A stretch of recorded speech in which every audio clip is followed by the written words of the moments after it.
अमित भैया जिंदाबाद, अमित भैया मत घबराना।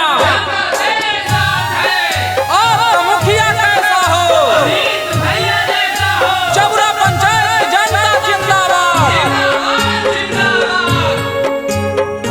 रिकॉर्डिंग बाय मनोरंजन स्टूडियो।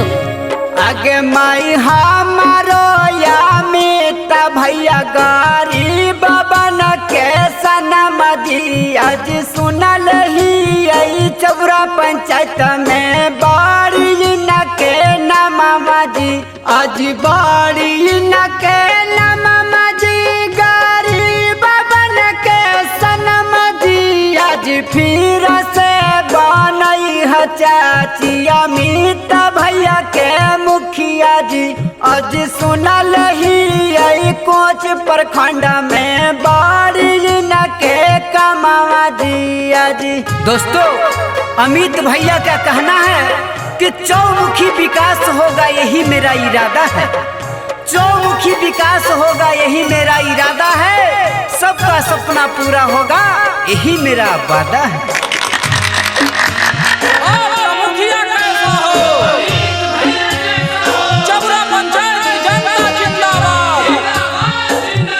माँ बहनों के मुखिया कैसा हो,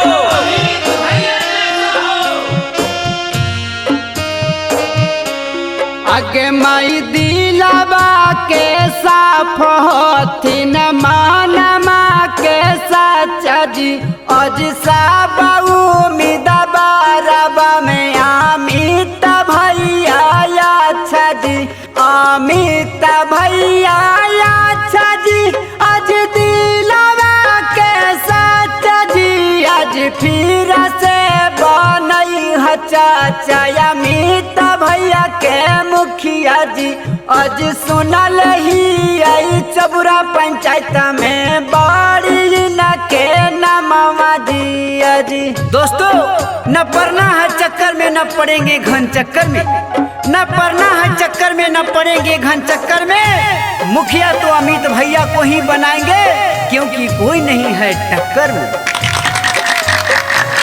खेत मजदूरों की मुखिया कैसा हो,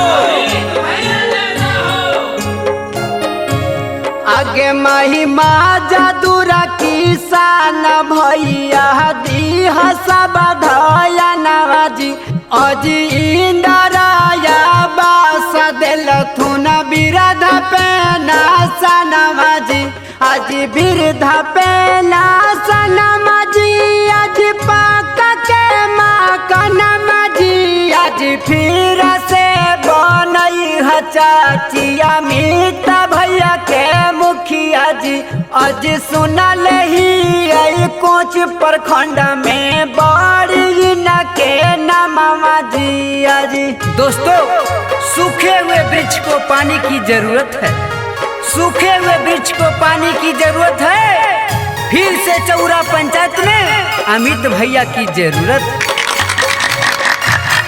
अमित भैया जिंदाबाद, अमित भैया मत घबराना।